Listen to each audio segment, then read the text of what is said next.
Alright, Leanna, but I'm really hungry, so please don't take too long. Daisy is also getting impatient, and she says she wants to eat soon too. Hey, I keep telling you this, but we're both working full time. Maybe you could make dinner sometimes, Jim? It'd be nice if you could share some of the household chores with me. But your cooking is much better than mine. You always make such delicious dishes for us. Your cooking is good too. You don't have to be a master chef to make something simple and tasty. Can't you at least make dinner when I'm going to be back late? We can take turns if you want. Oh, I get it. You're taking it out on me because you've had a bad day at work, huh? You're feeling stressed and frustrated, so you're picking on me. No, that's not it. I'm not picking on you. I'm just asking you to help me out a little. You say that, but I can tell. You only say these things when you're busy at work. When you have a lot of work to do, you get cranky and complain about everything. If you know I'm busy with work, then that's even more reason for you to cook. Whose fault do you think it is that I've had to work overtime for the last few days? Huh? Are you saying it's my fault? How is it my fault? It's because I'll be behind on this project from staying with your parents. 3 whole days, Jim. 3 days that I could have used to finish my work. But they keep pestering me to go see them. They want to talk about moving closer to us too, so don't make me the villain here. They're just lonely and they miss us. I told you that I'm against that, didn't I? Who was the one who asked them if we could stay a few days so we could talk about that? It was you, Jim. You were the one who invited them to stay with us. It was me. But we're married, so my parents are your family too. You could treat them better, couldn't you? I would if they treated me well back. You know that I'm not fond of your dad. He was always rude and intrusive to me. Don't you remember what happened when Daisy was a baby? Oh, when Dad saw you breastfeeding her, that was so long ago. You're holding such a grudge over it when he just saw you by accident. He didn't mean to do anything wrong. He was a stranger to me not that long before, and I only just had Daisy. She was so small and fragile back then. I think anyone would feel disgusted to be peeped on by their father-in-law in that situation. It was humiliating and violating. I won't ever forget it. You just felt that way because we'd only just got married. It's been 10 years since then. You should have gotten over it by now. He didn't mean to do it, so you should forgive him. How could I forgive him? I don't even want to go to their house anymore. I hate being there with them. But if we don't visit them, they'll just come over to ours more often. They'll keep calling and nagging us until we agree to see them. And it's your job to stop that, Jim. You need to set some boundaries with them and tell them no sometimes. Didn't I tell you there'd be no second chances? If your dad does anything like that again, I will leave their house immediately and never come back. I know, but I couldn't stop them this time. My parents want to spend some time with Daisy. They love her so much, and they want to bond with her more. I know they're good to Daisy because they adore her, but I don't want to live on the same street as them.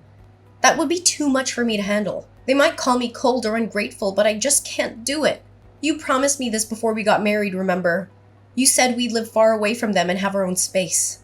But I do think we'll be able to focus on work more if my parents live very close to us. We can get them to look after Daisy when we're busy, right? They can help around the house, too. They can cook and clean and do the laundry for us.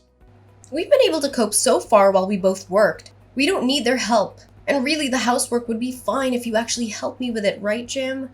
You could do some of the cooking and cleaning and laundry yourself, instead of leaving it all to me.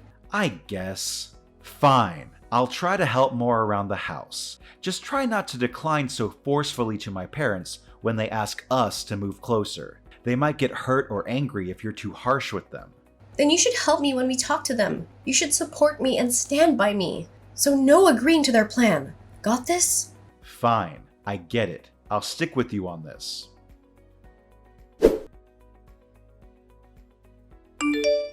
Leanna, where are you? I've been trying to call you for a while. I heard you and Daisy went for a walk. We're exploring the hills out back. Daisy found a squirrel earlier, so she wants to find it again. It's almost dark, so you should get back soon. Mom says she wants a hand with making dinner. She's making your favorite dish, lasagna. I know, but I don't want to see your dad. He made me feel so uncomfortable today. After not seeing him for so long, literally the first thing he said to me was, "You've put on some curves." That's not a normal thing to say to your daughter-in-law, is it? He didn't mean any harm by that. He's from an older generation, so he doesn't know what's appropriate these days. He was just trying to compliment you on your appearance. Maybe, but it didn't exactly make me feel great. It made me feel like he was judging me or objectifying me. I don't like it when he looks at me like that. Just ignore him. He's harmless. Anyway, don't go near the guest house. There's someone with a very twisted head in there. Twisted head? Isn't it just Nathan? Your brother who came to visit as well? Yeah, I didn't think my brother would be visiting as well. I wish I'd known beforehand so he could have visited another time. Or, better yet, not at all. I've greeted him a few times, but he seems normal to me. I say hi to him this morning, but he responded normally. He said hello back and asked how we were doing. Ugh, don't say hi to him. In fact, you shouldn't speak to him at all. Even if he speaks to you first, ignore him. Pretend he doesn't exist. Okay, but what's so strange about him? I didn't notice anything different about him. He just looks like a normal guy to me. He's kind of creepy. And he's always watching anime. You know those Japanese cartoons with big-eyed characters and weird stories? He's a weeaboo. He's obsessed with Japanese culture and thinks he's Japanese himself. I watch anime sometimes too. Is that a bad thing? But the stuff he watches isn't the normal kind of anime.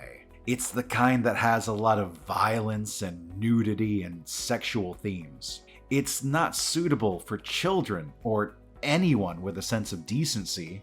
When I was back in high school, he peeped on my girlfriend at the time while she was in the bathroom. He was spying on her through a hole in the wall. Wow. Is that true? He's disgusting, right? He got beaten by Dad because of that. Dad was so angry that he almost kicked him out of the house. Anyway, don't go near the guest house anymore. I don't want him to meet Daisy either. He might try something on her or show her something inappropriate. I got it. If you're so insistent, I won't go near the guest house anymore. But why is he staying there anyway? Why isn't he staying in the main house with us? Because he doesn't get along with anyone in the family. He's always arguing with Mom and Dad about his lifestyle and his choices. He doesn't have a job or a girlfriend or any friends at all. He just stays in his room all day and watches anime or plays video games or reads manga or whatever else he does. Isn't that a little harsh? Maybe he's just going through a rough patch in his life. No, he doesn't need anything from us. He's just a loser who can't grow up and face reality. He's always been like this since we were kids. He never had any ambition or motivation or talent for anything. Maybe he has some hidden talents that you don't know about. No, he doesn't have any talents at all. He's just a waste of space and a burden on our parents. Well, maybe you should try to be more understanding and compassionate towards him. No, I don't want to be anything towards him. I don't want to have anything to do with him at all. He's not my brother. He's just a stranger who happens to share some DNA with me. That's a very cold thing to say, Jim. He's still your brother no matter what. He's still part of your family. No, he's not. He's nothing to me. And he should be nothing to you too. So stay away from him and don't talk to him ever again. Okay, I won't talk to him anymore. Can we change the subject? Fine. Let's talk about something else. Oh, yeah, I forgot to tell you. I'm going to drink with my local friends after dinner. Really? You're gonna leave Daisy and me alone with your parents and your brother? After you eat, it's just brush your teeth and go to bed, right? You'll be fine without me. We'll speak tomorrow about moving house. But... You should show them your parenting and help them around the house. My parents were against us both working full-time, remember? They're from a generation where it's normal for the women to be stay-at-home moms. Hey, wait a minute. They don't think I do the housework normally? Then you should tell them that I do. Well, I know that, but my parents don't. If you show them that you can take care of the family, they won't use that against us when we decline about the moving close. Ugh, I don't get this at all. Fine, but come home quickly. Well, I'll make an effort. An effort? I came here even though I didn't want to. You need to support me a little more. Fine, I get it. When we have the talk with my parents, I'll be on your side, Leanna. As you should. Oh, will Nathan be joining us for the talk? I doubt it. Our parents moving doesn't concern him. Of course it does. They're his parents too. They're considering moving because they're worried about our living situation. Nathan should be involved too. It's fine. Don't worry about him. I'll at least tell him that we're having this talk. It's fine. I told you already, didn't I? Don't go near the guest house where he is. I won't take Daisy with me. Then it should be fine, right? Talking to him won't do any good. Just don't go near him. Then you should tell him, Jim. I don't want to speak to him. Then I guess I'll have to talk to him. Well, it's not my fault if something happens. I tried to warn you. It'll be your own fault, no one else's.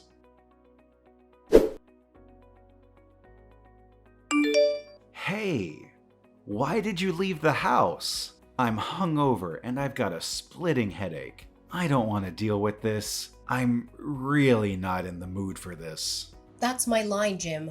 I called you so many times, but you didn't pick up. I was drinking with my friends. I couldn't help it. I bet you couldn't. You heard what happened yesterday, right? Yeah. Nathan went under Daisy's bed covers in the night. I told you that my brother was a pervert, didn't I? You still went to speak to him after I told you not to. This is your fault.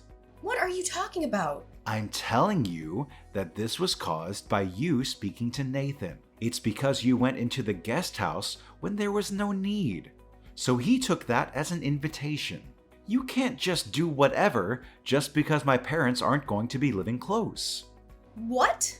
And you left, even before we had the talk with my parents. My parents say they're so disappointed in you. They said that they want a daughter-in-law who treats them well. I don't know if it's going to work between us like this. Right. I agree. Let's divorce. I can't do this with you anymore either, Jim. Getting divorced would be the best thing for both of us. No. I only said that half seriously. I didn't mean that I wanted to divorce you. I'm saying it completely seriously. Anyway, what? Nathan went under Daisy's bed covers? Is that what your parents told you? They did. That's wrong. Your dad was the one who went under Daisy's bed covers. Nathan actually tried to stop him. Your dad's face is swollen, right? Huh? Dad said he got hit when he tried to stop Nathan. I was watching the whole thing right next to them. When Daisy woke up screaming, your dad was right next to her. Daisy says Nathan tried to help her as well. We didn't just both imagine that. Oh, so it wasn't Nathan after all. You said that Nathan is a sick pervert. But not only is he normal, he's kind. He actually gave us a lift away from your parents' house. It's your dad who's sick in the head. Wow. What are you saying? Why is Dad sick? He snuck into Daisy's bed and even lied that it was Nathan who did it. If that isn't sick, I don't know what is. My dad's her grandfather, so it's okay. He just wanted a cuddle with his granddaughter after not seeing her for so long. He probably made it Nathan's fault because you guys noticed and he was just embarrassed. What, are you being serious right now? He snuck into the room where we were sleeping while you were gone. I was even sleeping beside her. Your dad is a filthy pervert. He's a twisted old geezer. What's your problem? Why are you insulting Dad? I'm not insulting him, just stating the truth. I shouldn't be asking you why you don't understand. Do you even realize what he did to your own daughter? Stop treating Dad as if he's a weirdo. You always twist everything he does to make him look bad. How self-centered are you to be so self-conscious about him seeing you breastfeeding Daisy? I see now. It's like Nathan said. What is? He said that even if I told you, you wouldn't believe me, Jim. You said that in the past, Nathan peeped on your girlfriend in the bathroom. But he denied it, right? Of course, anyone would deny it. They don't want to be treated like a criminal. He told me that was your dad too. Nathan caught your dad as he was peeping on her. He said that he pinned the blame on Nathan. He was forced to become distant from the family because he found out your dad's secret. But he could just be making all of this up. There's no evidence. There is. There's footage of your dad sneaking into our room. Footage? Nathan went to your parents' house for a purpose. He thought that your dad would try to do something creepy, so he was trying to get some proof. Are you sure that's true? What's the point in me lying about this? Daisy even told me that when she was having a shower, your dad went into the bathroom to speak to her. It's very suspicious behavior. Why would he go to the bathroom and speak to her from behind the shower curtains? I can't help but wonder, what would have happened if she was getting changed? Hey, come on now. Stop thinking in that way. You're being dramatic. He's family. I feel sorry for Dad. What, you're gonna take your dad's side even after all of this? I'm not taking sides. I'm just doing what's right. Stop accusing him of doing strange things with his family. This is horrible. You're the one who's horrible, Jim. Daisy says she's creeped out by your granddad too. I don't need you if you're not gonna protect me and Daisy. I should have divorced you sooner if this was gonna happen. Just calm down, Leanna. What a joke it would be to divorce over something so small. It's no small thing, not for me or Daisy. And this isn't just about your dad. I'm getting sick of your behavior too, Jim. My behavior? I've been a good father, haven't I? Aren't you satisfied? You believe your father over me and our daughter? We both work full time, but you feel entitled to me doing all the housework. You show no concern for your daughter. You try to protect your parents over us after all we've been through. I've had enough. Enough of everything. What the hell? I wish I'd listened to my parents. Huh? Women with careers get full of themselves. It's exactly as they said. Just because you can make it on your own even if we divorce you, insult my parents. You won't quit your job, but you won't let my parents close by. You're selfish and always whining. I should have married a more obedient woman. Fine then. So we agree to a divorce? We'll be leaving the house immediately. Leanna, hi. It's been a while. What is it? Didn't I tell you not to text me other than to see Daisy? Actually, I wanted to apologize to you and Daisy. I was wrong. Okay. After we divorced, my parents moved in with me. They couldn't get hold of Nathan, so we were living normally until recently. But Dad got arrested! Oh, what for? You know the Johns next door? Dad was stealing laundry from their little girl. Really? Yeah, really. And when they searched his room, he had items of clothing from other women and girls too. Right, so now you believe us? I'm sorry. I was so stupid. It seems like Mom knew from before about Dad's sick habit, but she ignored it. Now she's just holed herself up in her room. Please help me. I can't look after the two of us alone. And? I'm not your wife anymore. I'm begging you. The house is a mess, and the neighbors are looking at us coldly. I feel myself getting depressed as well. I'm sure it's tough for you, but this is what you wanted. You chose your parents over us. But I didn't think Dad was actually guilty. I understand wanting to believe your own father, but I told you so many times, didn't I? This could have gone differently if you'd listened to us back then. Leanna, let's fix this. I'll really make an effort. I'll protect you and Daisy from now on. I'll contribute to the housework too. I won't burden you with everything. I'll work hard. Jim. Let's sell this house and buy a bigger property to build a house on. We can't live here anymore. It'll work out as long as we're both working full time. We'll build a guest house for my parents. What? So your parents will live with us too? It's fine as long as we have separate living spaces, right? We'll just look after them sometimes. You don't get it at all. I'm tired of this. Divorcing you was the right decision after all. But they're family. We should take care of them, right? You're still saying that. What if your dad tries to do something to us again? I'll protect you both if that happens. It'll be too late after the fact. Anyway, what makes you think you could protect us next time when you couldn't before? I'm not living with your parents or you. Daisy and I will live with just the two of us. Leanna, didn't you love me? If there wasn't this problem with my parents, our marriage would have continued. I thought about that, but I think this would have happened between us eventually. I thought I should move on after considering that. But why? Why does this have to happen? Because I have no choice. You didn't stop your dad from peeping on my breastfeeding. You laughed as if it was normal when he snuck into Daisy's bed covers. You said it was normal because he's family, that we were being overly sensitive. I can't deal with your way of thinking. I just want you to support me. Please, help me. You asked for help when you didn't help us. How convenient. Of course I wouldn't live with those people. But I can't even move house like this. The house is a total mess. You said you'd contribute to the housework earlier, but maybe you should do that now. So stop relying on others. If you can't do it now, that wouldn't magically change if you moved in with us. No. I'll make an effort. Please come back because I'll help out. I'm begging you. I don't want to live with a criminal. Stop trying to drag me and Daisy into this. You said you wanted to marry a more obedient woman, didn't you? I'll never forget that. I will never choose to be with your family again. Ever since we divorced, Jim kept trying to contact me. He seemed to be having a hard time coping with the situation. He even showed up in front of my workplace once, hoping to talk to me. I was scared and annoyed by his behavior, so I reported him to the police. They issued a restraining order against Jim, and he finally stopped bothering me. I guess he realized that he had no chance of getting me back. I heard that his dad got into trouble again for stealing laundry from other women and girls. He was arrested for the second time, and Jim had to deal with his dad's legal issues and pay compensation to the victims. I felt sorry for him, but I also felt relieved that I didn't have to live with such a creepy person. Jim chose his parents over us, so I hope he takes good care of them. As for me and Daisy, we moved away and started a new life. We met a wonderful man named Nate, who loves us and treats us well. Daisy also became close to Nathan, Jim's brother, who saved her from their dad's clutches. She sometimes borrows my phone to text him about anime, which they both enjoy watching. I don't really understand their conversations, but I'm glad they have fun talking to each other. Nathan is such a great uncle to Daisy, and I appreciate his kindness. I'll make sure that Daisy is happy and safe with me and Nate.